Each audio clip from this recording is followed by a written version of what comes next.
Coffee. Oh, I don't need more ice. Well, here we are, and someone isn't present. I wonder who it could be. I don't know. Let's see. What's going on? What's all that noise? There is a lot of noise. A lot of noise. What are you talking about? He hath appeared. Wow. The stream started? Somebody pressed a button. I blame Julius. It was Julius. Julius did it. Huh. Who knew? Guess I timed that wrong. Oh well. I'm off trucking.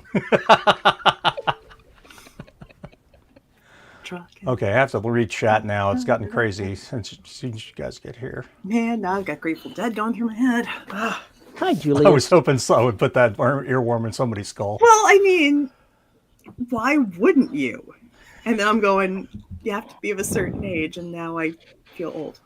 Damn it. You're not old. You're barely 30. Stop it. Aww. That would be cute, except my kid's like 22, and that's just creepy. You were an early starter. That's the way it was. Talking about kids and creepy, wow. My wife and I started watching Foundation. Have you watched any of it? No. I haven't either. I never read the books when I was growing up, so I had no idea what I was walking into. And I guess it's the Imperium is what they call it, is ruled by clones of the first Emperor Cleon the First. But there are 3 of them at any time. A young one, a middle-aged one, and an older one. And one would assume that when the older one dies, they decant another one. But they're technically brothers, but it's just a weird family dynamic because it's been going on for 400 years. James says, Foundation is fantastic. The books cannot really be made directly into books. We've only watched 2 episodes thus far, so I can't really say anything about it other than I like what I'm seeing so far. Foundation is I guess as intellectual an exercise as it is a nice view of a possible future and how to do things. It's a very interesting series, at least the first 3 books. I don't think I read anything past that. But when I heard they were going to translate them into a TV series, I was like, I don't know how the hell they're going to do that. So I've been told they did a good job for what they have done. It doesn't necessarily follow the books, but it is something good to watch. Or faithful adaptation, I guess I should say, in the spirit of. I shall add both the reading and the watching to my really, really long list. I just started reading The 3-Body Problem over. Oh boy. Things turn out great. Everybody survives. Well, to be fair, I watched the first bit of the series and I really liked it. And when I was visiting my family over the past couple of weeks, my brother-in-law, who is I did 2 tours with the Marines. He was dog handler. And he's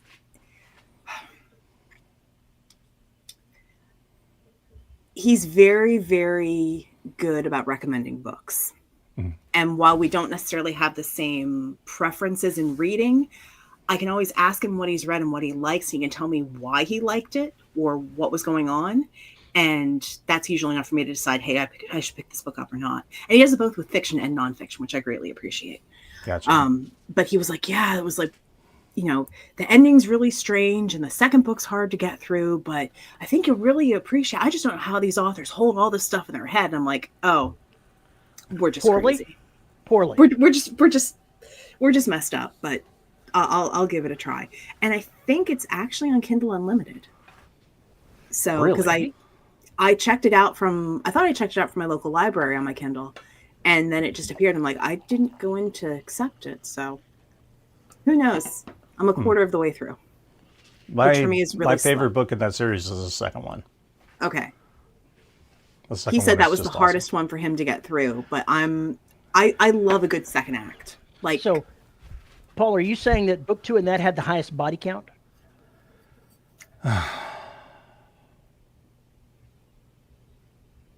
I can't tell if you're punning on me or being serious. You know, you've achieved success when you say something and they don't really know how to take it. I would say, based on the body count stuff, that book 3 has the highest body count. James has clarified. There's only 3 bodies. Okay, settles it. You know, only for Paul, only 3 bodies is a problem, which may explain the title completely. That's true. That's a different 3-body problem. That's a different 3-body problem. Yeah. It's especially difficult when they're melded together. You know, then you have. It gets difficult to describe where the different heads are at any one time, what they're looking at, how the limbs are working. Or not working. Or not working. Ew. Ew. I mean, now, there's a series of books that was written. Oh God, what was his name? His name will come to me in a bit, but the character's name was Commodore John Grimes, and it's a space opera series, and they had a space drive that warped reality. It had processing things going on that warped space around the drive. And in one of the books, somebody got shoved into one, and what came out was not pretty.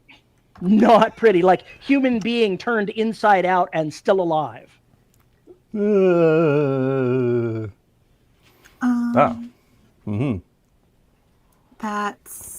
that the Rim Commodore series? Yes, it is. But that's one series. But they have a name for the whole shebang that he wrote.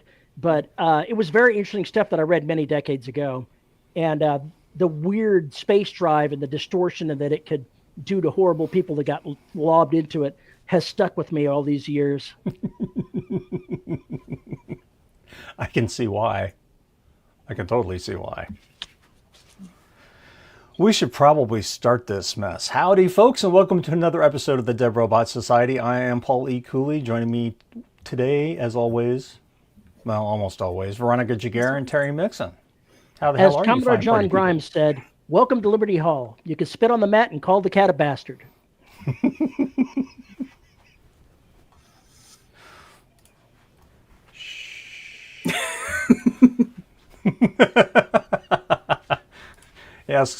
Matt asks if it's anything like the improbability drive in Hitchhikers. It sounds like it, only it does a lot worse things to local people, I'm guessing. That's kind of crazy. Yeah. The infinite improbability drive. Ugh. Although that one's got some strange things. Doesn't Ford turn into a penguin at one point? I can't remember. Only if there's a whale and a bowl of petunias. Okay, the Douglas Adams reference are flying, of course. You weren't here last week or the week before. Where the hell have you been?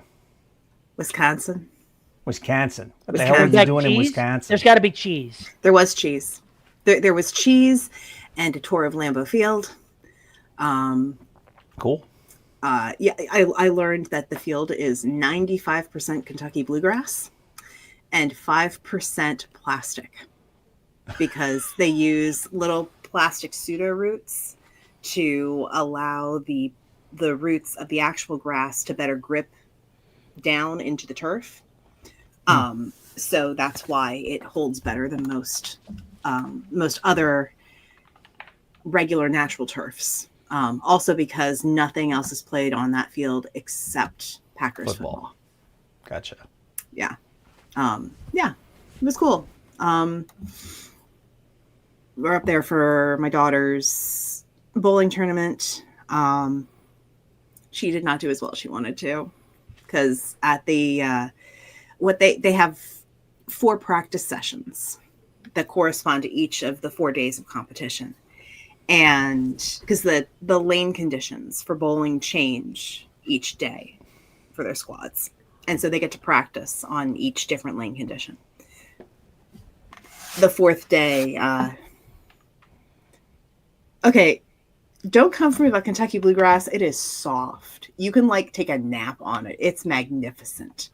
So, yeah, you'll hear banjos, but you'll sleep like a baby. It's great. Yeah, so she wound up spraining her finger on her bowling that hand sucks. on the last day of practice, and subsequently wound up bloodying her finger. So if you've ever wondered, can you get injured bowling? Absolutely. And she had a couple colleges come talk to her, which was nice. And we now know more things to do for next year, and she's currently on rest until at least Monday to let her. So she's going to have to go ahead and resist the urge to deploy the finger of greeting. It's not that, it's a ring finger. So I like my story better. The finger of greeting is the one that is like all gross and bloodied, and then the ring finger is the one that got stuck in the ball and got hyperextended. Oh. Yeah. I posted a little short blurb in live channel that explains the dangers of the drive unit. Mansion drive. Oh boy. The traveling faster than light can cause humanity to revert to a more primitive state. Exactly. I'd like to see it try right now. Challenge accepted. Go for it. Engineer become Neanderthal. Must smash. Hey, percussive maintenance is a thing. Percussive maintenance. Percussive maintenance. Wait, why do I see? Hang on, I see this here. Engineering that's so simple, even a Neanderthal can do it. Why are we doing this? Why are we doing this? So bad. Yeah. So I didn't do a lot of work while I was traveling, but I read the last Empire of Bones book, and I have started to prep it. Yeah. And she's threatened me with a red marker on my forehead. Terry's a cliffhangering bastard. I just about threw my laptop in the coffee shop while I was prepping. I'm sitting there scrolling, going, "Wait, where's the rest of the rest of the book? Where's the rest of the book?" Back? Yeah, and I exclaimed to the mighty Ginger, "Damn this man! He's a cliffhangering bastard." He goes, "Oh, are you surprised?" No, but still.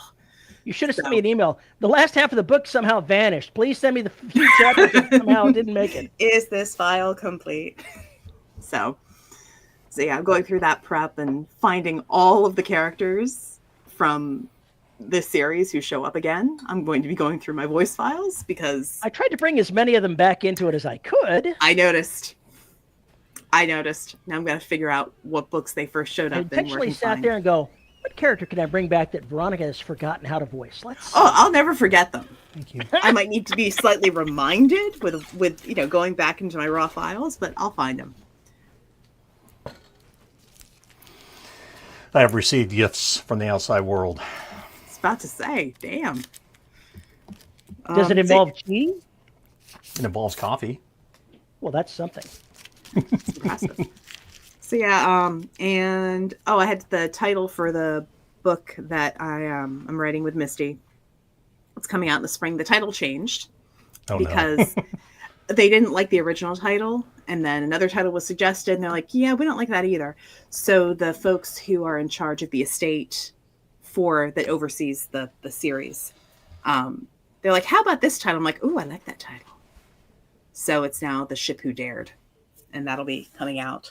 But I also went to a little used bookshop in Green Bay, and I found, because the copy that I have of the initial book is it's a reprint, so it's got like some additional information, but I found an original first run like trade paperback at the used bookshop. So I grabbed it. So I've got one that's pretty and pristine and one that I've marked up like crazy. Violence! Desecration! No, stickers. Okay, that's not marked up. Well, there's pencil. It's mostly like underlining things. I believe that pencil I would find acceptable. Marking things up in a book with pen? No, I won't do that. Oh, I don't think so. No. So yeah, that's pretty much been my weeks away from the show. So, meanwhile, sassy. Is that sassy? That is sassy. was about to say, oh, maybe if I lay her on the He monitor. says, Dad'll Dad's watch talking. me. He's talking to me, obviously, because he's facing me. I have signed books. This is true. But I sign it not where words are. I sign it in a blank area. And a signed book is not desecration. It's an enhancement. It's a feature, not a bug. It is. And no, I did not bring enough coffee for the entire class. Come on. I know how some of you are. You go through pots of coffee like, people go through socks in the summer. Am I the only one that has sweaty feet in the summer? I believe you probably should not mention coffee and sweaty socks in the same sentence. Well, if you don't have any coffee, you can just use a dirty sock as a filter. There is entirely too much dissonance in this back and forth for me to process, because you're like, who goes through socks this summer? I'm like, just like wear flip-flops. But okay. Have you seen his toenails? That is not an option for him. Let's not go open-toed. I mean, if that happens, I'll just get dragged off to the zoo again, and nobody needs that. It was too much of a hassle. Oh, actually, I did go to the zoo in Green Bay. Did you see my relatives? No, but they had free-roaming peacocks. There were like 20 of them. They just got the run of the entire zoo. That's exactly what Paul needs.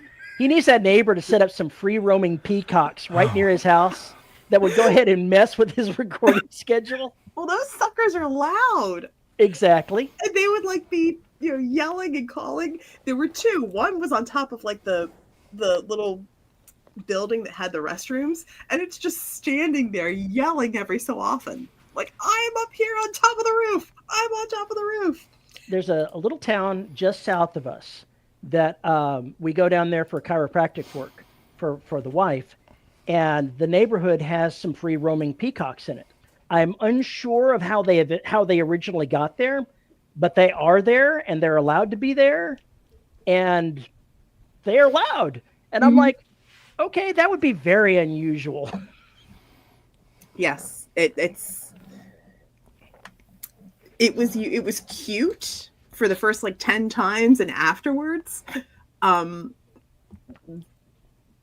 I think my daughter was about ready to yell at them to tell them to shut up.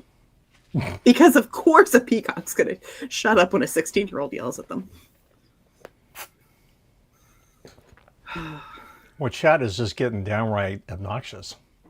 Clearly. So, Terry, what about you? What have you been up to? I got a book turned in, and I'm on a few days break, and I'll start writing the next one tomorrow. Does the next one already have a title? No, because they haven't asked me for one, so I'm not going to give them one until they ask for it. You don't even have a working title? No, because I haven't started writing it. I don't know what's going to happen in it yet. I haven't thought. Wow. So what are you going to do with your week off? Well, my week off is off today. This is the last day. Ah, I see. I start writing tomorrow, so yeah. All right. That's all you had to report? That's not all I had to report. The 25th, yesterday, was my 11-year anniversary from publishing Empire of Bones. Yay! I've either written or co-written 46 novels in that time frame. Damn. I want to do better. I think I can do better. I'm still aiming for that 100 book mark. I've got to get there. That's my milestone. 50's right around the corner, but I'm already looking past 50. I'll be lucky if I hit 50 at this rate. We're not talking years, Paul. We're talking... I was talking books, too. I'm already past 50. Of course, I'm surprised I made it this long, so yeah. Every year is just kind of like that bonus time. That's the way I look at it. Well, the way all the celebrities are dropping like flies this week, you better be careful, buddy.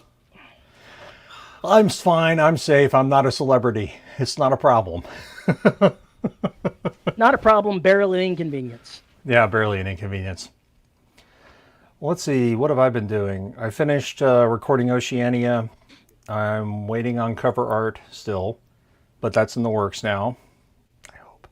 Extinction got finished off with my last edit before I sent it off to the beta readers. Matt has not picked his up yet. Yes, Matt, I can see whether or not you downloaded it from the email, so check your spam folder or download the damn file so you're not driving me nuts. And so I'll be waiting for those folks. Matt says, Ozzy goes, Keith Richards experiences the quickening. There can be only one. So I started recording Saculina, and it's much easier to record than Oceania, thank Christ. I think I'll have it done pretty fast, recording wise. Maybe first week of August I might have it knocked out. And I still need to get back to camp and get it roaring again, because I need to get about 3,000 or 4,000 words on that, close out this one chapter. But I have become so long-winded, Terry, and it's all your fault. Really? Long-windedness somehow becomes my fault. I'm not your quite sure fault. how you. I'm not sure how you draw that particular line. Well, you know, how would you? So anyway, that's pretty much where things have been and what's been going on. I know one thing that I did. What'd you do? About. We went and watched the new Superman movie the other day, and I have to say that I was very pleased with it. It was a throwback towards a Christopher Reeves type Superman, and I appreciate that because DC's gotten entirely too dark and gritty, and they need to be yanked back into something a little bit more positive, I think. Oh, sorry. You just wait. Wait till the Batman movie comes out and he's wearing the campy costume. You just wait. That's fine. They can do whatever they want. I won't watch it. As Batman tells Robin, I'm going to the bathroom. And he says, what's a throom?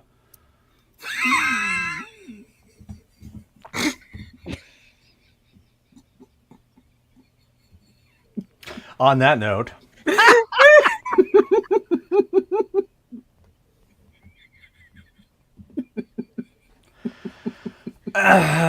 James says, on the subject of art, I swear some people in the DRS Discord have shown some great artwork. Or that might have been a fever dream. You'll have to be more specific. Are we talking need an artwork channel? Stuff that was in from last week, from the other week where we were talking about the Women from Mars thing? Good Lord. Oh, right. Right. V was not here for that. She didn't miss much. Clearly, I dodged a bullet.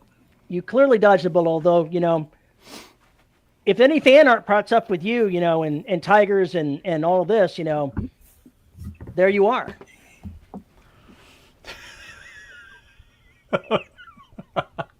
No, I'm not those, not Terry. sure how to respond to that.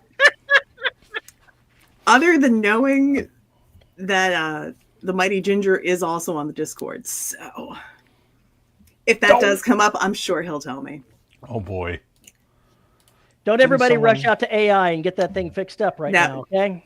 No, I've actually had discussions with folks who are like, yeah, I want to base a character off you. Can I put your picture in AI? I'm like, no.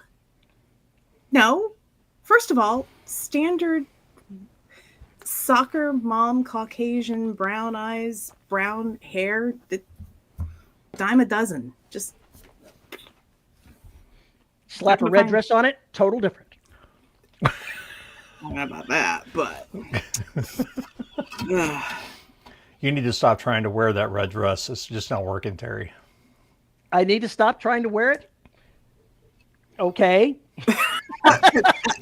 I now cease all attempts to wear a red dress.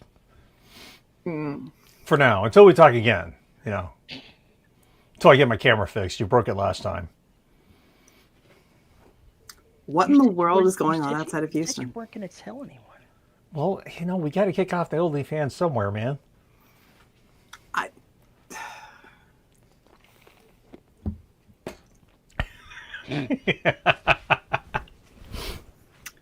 All right. Terry's got 46 fucking books out there with his name on it. Yep. I've got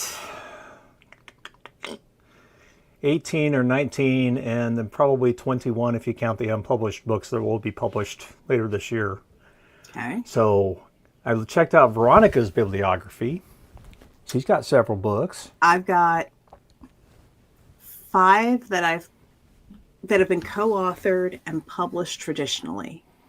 I've got 1, I think, that I've co-authored and that was published, but it may have been taken off because of stuff that happened with the co-author and the thing, which is a shame because I really liked that book. And then I've got 1 that's coming out that's a co-authored through TradPub. But I don't have, I'm working on stuff to publish myself. But, you know, to flip that, to turn that around, I've got, goodness, 125? Somewhere around there. I know it's more than 100 and it's less than 130 audiobooks between me and my pseudo. That was the other thing I was going to bring up. What? The pseudo? The audiobooks. Oh, yeah. So that's, but yeah, it's just some years I did a whole bunch and some years we're just kind of plodding along and hoping that stuff happens. Which is exactly, I guess, what I wanted to get at, or what one of you wanted to get at in the comments. How the hell did we get here? One I step talked at to a weird time. people online and then it just snowballed.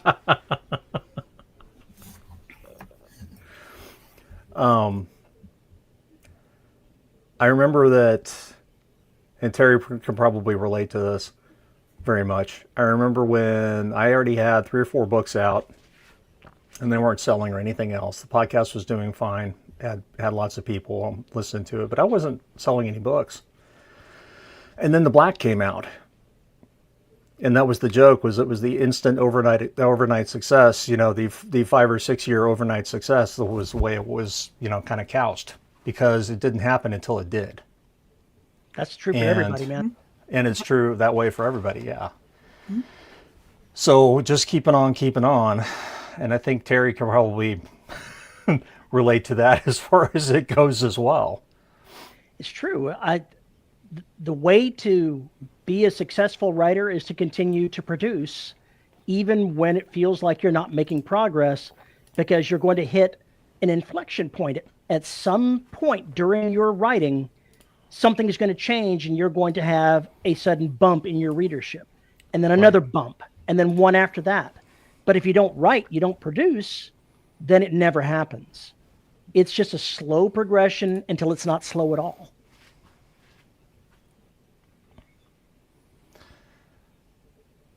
I kind of go back and think about where I thought things were going to be, what I dreamed things were going to be, and how things actually turned out. And to be totally honest, I never dreamed I would have the success that I've had. I'd hoped for more. But it's just getting to where I am has been a pretty significant achievement from where I started, and I'm sure everybody can say that.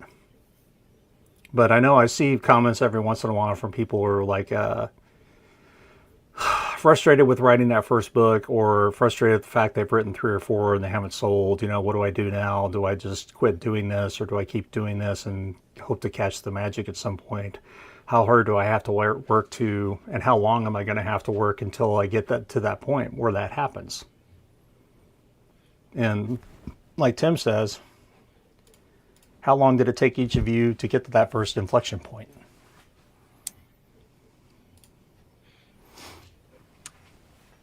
I think the first inflection point that I had was when it was a slow increase as I was writing Empire of Bones and some of the other series that I dove into. But the first big inflection point was when I co-wrote with Glenn Stewart. And that brought new eyes, fresh eyes to me as a writer. And had a similar inflection point when I started writing for Variant and brought a much larger set of eyes. So you never know when something's going to come along to bring more eyes to you, whether that's working with another writer or having a book that's timely in some way that just somehow succeeds in the search engine game? No one knows. But if you don't put it out, you'll never find out. I think for me with so narration, which people love to say it's a marathon, not a sprint, which, yeah, they're right. I think my first inflection point came when I was narrating paranormal romance. So I was using my pseudonym, but I was rather open about, like, it was me. And I got cast for that one book. And because the author promoted it so well, it picked up, people listened to that book, and I actually got cast by other authors because of my work on that book. And then the publisher that published that book took a chance on me with another series that did really, really well, because I was at 20 books and they were talking about this book. And because for those who haven't been to, sorry, I hate these headphones. For those who haven't been to a lot of author conferences where you find narrators and whatnot, not everyone's going to walk around with their actual, with their street name on their badge. They're going to have their pseudonym. Some folks are going to have multiple pseudonyms based on what they write. And for narrators, I have Veronica on one side, and then I have my pseudo on the other side. And it doesn't bother me if people know it, because especially a place like that, because that means they can hire me. Right, exactly. So folks are talking about, there was a panel, a reverse harem panel, or a wide shoes panel. And I hadn't been able to get in on it. And they were talking, and someone mentioned the series I had done. And I'm like, oh, you mean this one by this author? Oh yeah. And I'm like, oh, I narrated that. And they looked at me and like, wait, what? And I realized my tag is the other way, and I turn it around like, oh my gosh, why weren't you in the room? That was amazing. I'm like, you guys shut the door. It was at capacity. Oh, but because of that, people were willing to take a chance. I haven't hit an inflection point in writing. I can say that positively, because I still struggle. There's like a subset of like narrators who are also authors. And even though I do not get mentioned in those. And I think it's because I co-authored and I have put my own stuff out. Yeah, people look at you as the narrator first. It's not even that. It's just narrators who write. And then even folks who've written and then who've self-published, or who have published with a smaller imprint. They're like, oh my gosh, you write. And I'm like, hi, I've been doing this for a while. I know there's a bigger name above mine, but I swear I put down plenty of words in that damn book. So, but I think that's more a matter of like personal PR than anything. So, what about you, Paul? Did you have an inflection point? Are you working on that inflection point? You said the black. The first inflection point was definitely the black. There has not been another inflection point since. Yet. Although I think that Extinction, we'll see how that, we'll see how Oceania sells, but I have a feeling Extinction is going to bring in the punters for pretty good, because it'll be the finale that some people have dreamed of and other people have feared. It just all depends. No, the next inflection point, and living off your royalties that may be the goal, but there's a lot of authors who have spouses who provide a lot of the cash that's going in there, so basically they can focus on the art. It's not that everybody ends up living off their royalties. And keep in mind, some of us who do manage to make a living out of this, we have multiple income streams. I have the audiobook, I have the Patreon, I have the ebook sales, and Kindle numbers, KU numbers. Since KU numbers have gone by the wayside, and we can argue about why that is. The right now, Patreon and the audiobook income far eclipses anything that I'm getting from ebook sales. And that's a big, big deal. So the market has changed a lot, and the next inflection point needs to be a big one in order to get things kind of back on track. But you can't really, I don't think you can possibly predict when exactly that inflection point is going to come knocking on your door, or when you're going to hit it, and what you need to do to hit it. It just happens. I can't really define it any other way. It's just sometimes you come up with gold and magic, and other times you make a lot of magic in the background that's really awesome, and nobody notices it for 10 years. So it's impossible to know. Well, I think also there are certain genres that people gravitate to during certain global events, certain political climates. And it is hit or miss, but I guess what I'm trying to say is that something may not hit now, but at least you need to write it and have it sitting in the back, because once someone discovers you, they want to read everything. So just because you haven't hit an inflection point, well, keep writing for when you will, because royalties are wonderful, and it's awesome having worked on a series and getting to that 4th or 5th or even 6th book point, and then people decide, ooh, there's stuff out there and this is kind of good, let me go and devour this series up until then, because then that's a very nice fat royalty check. It looks it looks, all those numbers look pretty.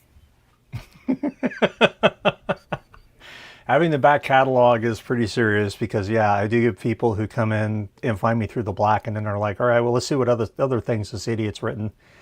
And they'll find something in the Suits collection, or maybe they discover Derelict, and I'll get comments from the same person about different series or whatever else, and it means that people are going through the back catalog. That is what you want. And you hope for is that there's one book that will grab them, bring them in, and then they'll enjoy the rest of your back catalog. Yeah. One sale becomes 10, or 20, or 46. Unless you're going to sell that cat into bondage. What the hell is going on over there? He's lonely. Dude, he is now sacked out right outside my office door, just like for the sole purpose of yelling at me from beyond the threshold. Of course. Really, dude? That is the way it works. Really? Where's Dad? Go find Dad. Antoine says, I've cut back on the Amazon for this reason. They make all this money but cut too deep into the author's share. Yeah. It's a double-edged sword, because they're a lot of your casual fans aren't going to find you unless you're in that large marketplace, and then it's like you're taking a hit for the discoverability. Well, from KU, yeah, definitely, but at the same time now that's not true, because the KU funds have dried the fuck up. So then the question is, Antoine, where are you going to get your books from? Are you going to get them from Diesel or Kobo or whomever? Who are you going to buy them from? Or are you going to use your library, use your local library? But even then, it's not easy for indie authors to get their stuff into libraries. Not if you're, well, it is if you're not KU. Okay. If you're in KU, it's impossible. But if you're going through Draft to Digital or whatnot, you can easily put them in just about every place there needs to be. And maybe that is what is going to happen. I moved an Ancient Trap into wide, and its sales have suffered greatly for that, but it really wasn't all that much anyway, and sales are picking up for that book on Amazon again. So I don't know what the hell happened, but it hasn't been selling wide, but I haven't done shit to promote it yet either. So it's hard to say what's going to work when I go wide, because I'm going to have a marketing plan. Like when the Black goes wide, the whole series, You can bet your bottom dollar there's going to be some book bub bullshit going on for that crap. Because I will throw some serious money at that to get that out there. And I can, assuming I make the money. But, yeah, Rowdy says, Amazon 70% royalties are far better than most, especially traditional presses. Yes, it is. You have to have a book over 500 pages to get $2. If Kindle is the only option for an author, I will, but I shifted back to BNN for anyone I can. I still support where I can. Interesting.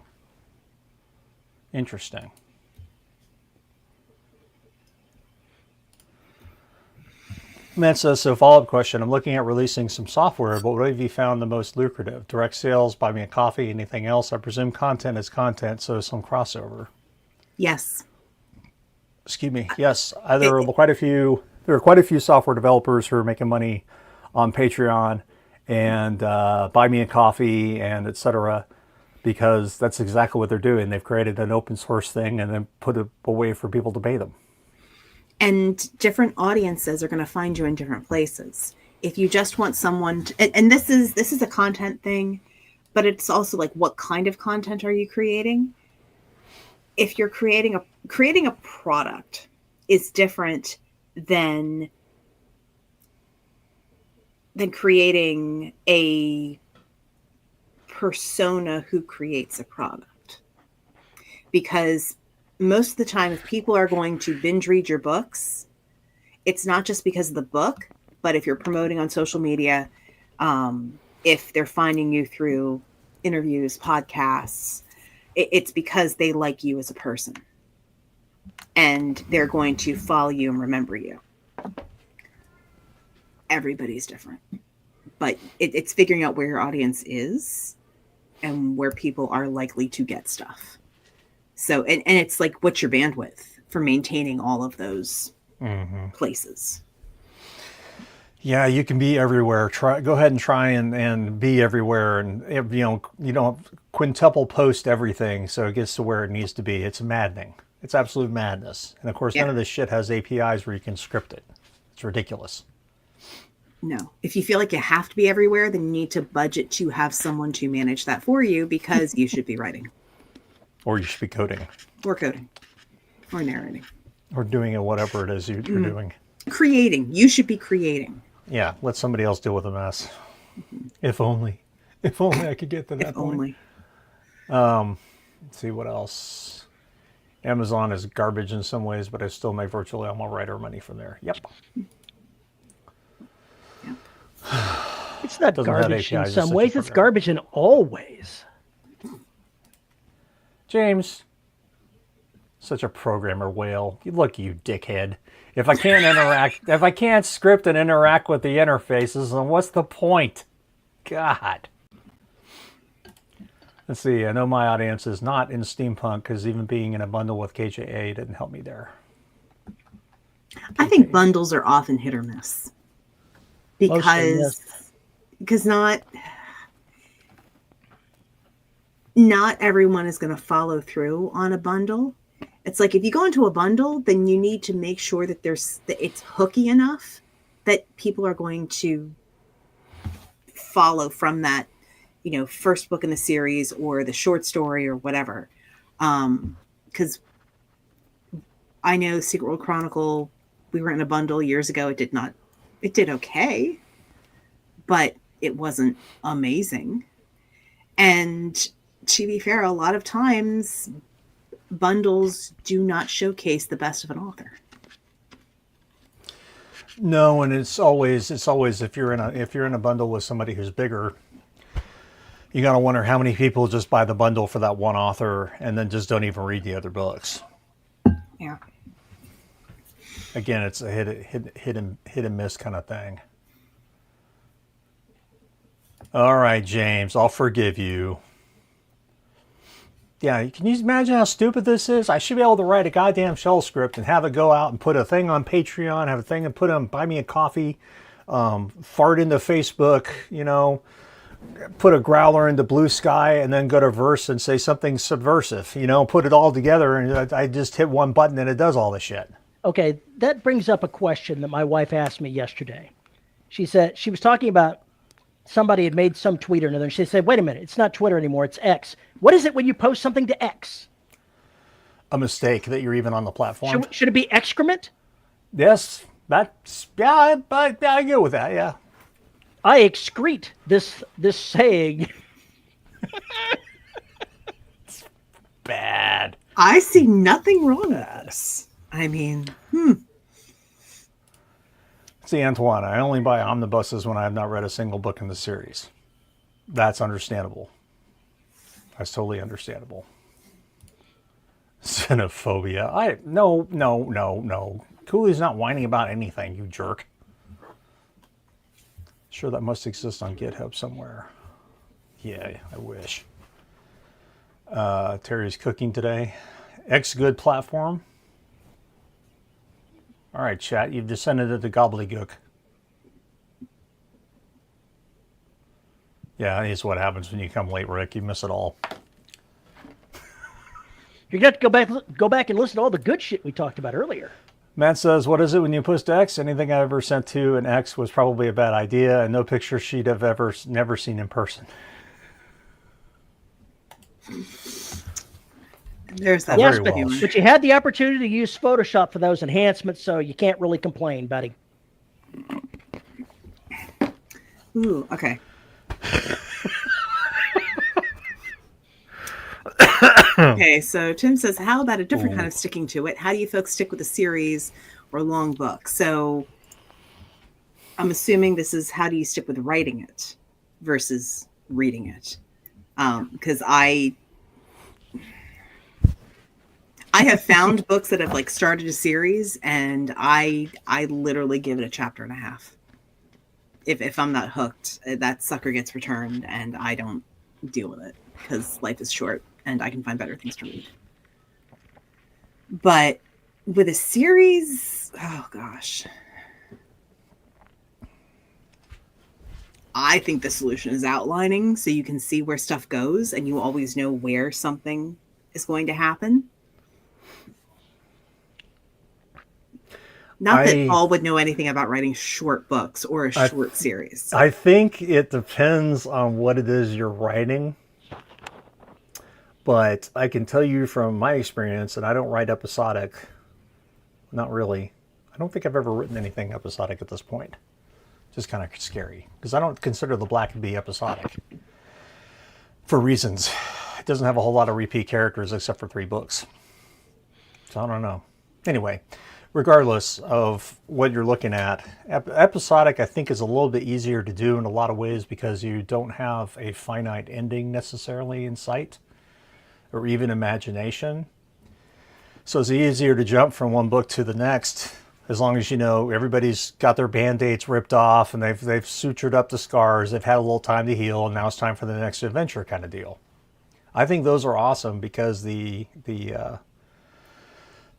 have the chance to basically curl up with your old friends and read about their adventures and then move on to the next book. And as a writer, I can see how you might get frustrated or a little tired of dealing with the same yahoos over and over again. And Terry, I don't know how he does what he does, because I would get sick of those characters. He has a lot. I would get absolutely... Oh, I would go nuts. I would go nuts. I couldn't write that many things about those people. Just can't do it.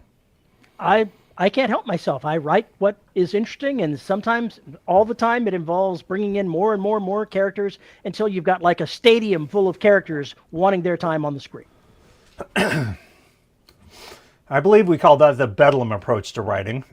I can accept that label. You just invite all the insane people in and let them go crazy, and then you just write about it. So that's pretty much how Terry does things. Okay, I agree with that.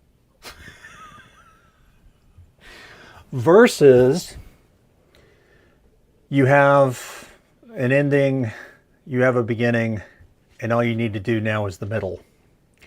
And staying with the middle is really fucking difficult because, as we've talked about the swampy middle, if you've got a 5 or 6 book series, the swampy middle could be books 2, 3, and 4. Mm-hmm. And yet each of those books still needs to be a full story, so people Correct. don't go, there's no ending. Why is there no ending? This sucks. I'm not going to It's a finish it if coolie. there's no It's a ending. coolie book. That's why there's no ending. So the sticking with it from that standpoint, you just got to remember why you got into the mess in the first place. You got to remember there's characters that you love, and if you don't love the characters, you've done something wrong. Mm-hmm. You may not love the situations you've put them in. You may not like the fact that they're getting out of it so easily. Throw more obstacles in their way. You may not like the fact that too many of them got dead. Go back and make it less punishing. Undead them? Undead them. You may realize that you've done too much damage to a ship or something else. Well, go back and undo it. If you need that character to be able to walk, don't take away one of their legs early on. You know, it's just, I think you just got to find a way to find your way back into falling in love with the characters in the story. You know, you're just still angry about when I went ahead and took your character's legs and torso off. That's what it is. You're just angry about that still. It's That's all exactly about you, what I was Terry. thinking. Although if you don't like what you've done to a ship, then like I'm just thinking, well, the just throw Imperials another have one out all and kinds rename of it. robotic enhancement. You could have Robo Penis and you'd be okay. The Thrustmaster 5000 is on sale this week.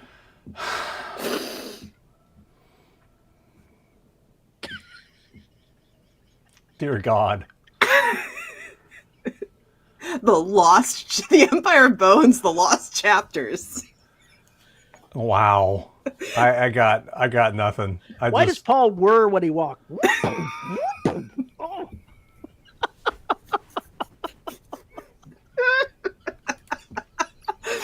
Oh dear.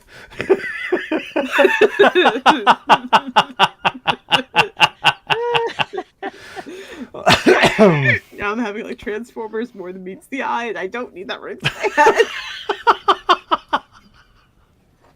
Hey, I'm a grower, not a shower. What? Anyway,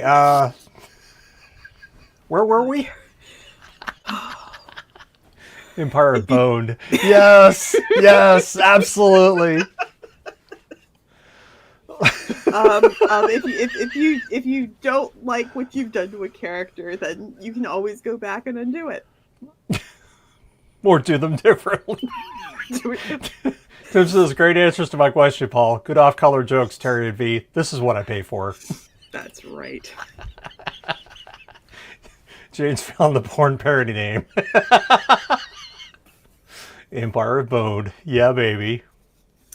Yeah, I'm probably not the type of cyborg you'll see in a Marvel film then. Unless I it's could a just see Deadpool movie. this. I could just see this, like 500 fucking DNA cyborgs running around with their junk hanging out, all erect at the same time. It would be terrifying. It would be utterly terrifying. When we are talking about the cyborgs and we use the term erect, they are not putting a building up. What kind of sound does that make? I don't know. I'm just thinking. Does it squeak? This was originally designed so they could drive rivets. And now look what they have done to it. Wait, coming towards us. Duck! Catch, subdue, pleasure. Okay, well, that we started After Dark early. Oh my God, that was just wrong. Point being that if you don't like what you've done to your characters and you have not finished that series or finished that book, you can always go back and change things. You can always edit. And gosh darn it, if you decide to create cyborg Junk. junk, you can do that because it's your story and your characters. We give you permission. If you want to go ahead and write slash fiction, just rock yourself on. Sticking to it in the worst, dirtiest way. Yes, James. Oh, oh. Night has fallen.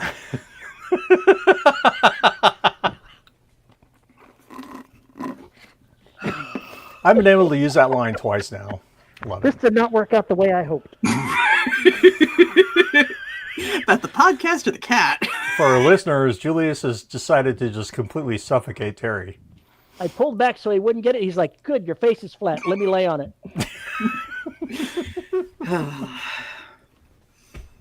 Julius is a very friendly cat. He does not take no for an answer. He is very persistent. That says if you're creating cyber junk, maybe you should move from Patreon to OnlyFans. No, you could still have that kind of content on Patreon. Just have to have an 18 plus. It smells like it should be a Royal Road story right there. It's not an erotica show. It's an erotica show that has writing in it, occasionally. Legit. Cyber junk. Matt, you're killing me. Also, alas, Terry's inevitable cause of death is on screen. Yeah, no kidding. No kidding. It's like, how is Terry going to die? Well, I imagine cats will be involved in some manner. You'll have forgot to surgery feed them. one day to open up my lungs and go pull the cat fur out. That's not really the beard and mustache. That's the cat. She's not wrong. It's just gotten in the pores and has started to become part of it. Somebody's got to defer Terry. You think this is an age spot? It's not. I'm turning into Julius. I don't know about that. Yes, he comes on I screen. knows about it. I know about it, Dad. Let me tell him about it. Jesus Christ. You like the show for the articles.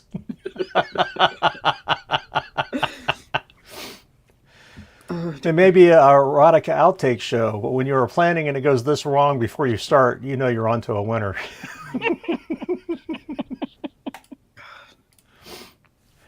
Oh, God. In all seriousness, I would think the other thing to do is if you're having problems reconnecting, take a break and write something else. Mm-hmm. I had to do that during Derelict. That was a good thing. Taking a break between the books was a very good thing.